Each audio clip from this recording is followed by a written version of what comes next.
Mga mami, ayan, mag-lunch po tayo. Ang lunch ko today is magluba at saluyot. O, diba? Siyempre, meron tayong pampalasa. Ganyan lang yan.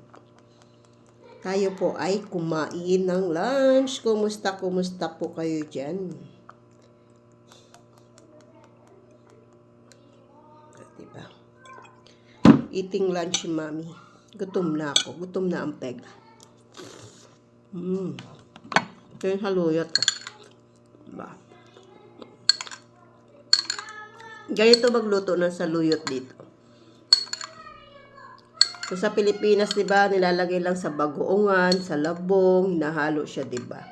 Dito, dinudurog. Ayan. Ayan siya. Pampadulas. Kain po tayo, mga mami.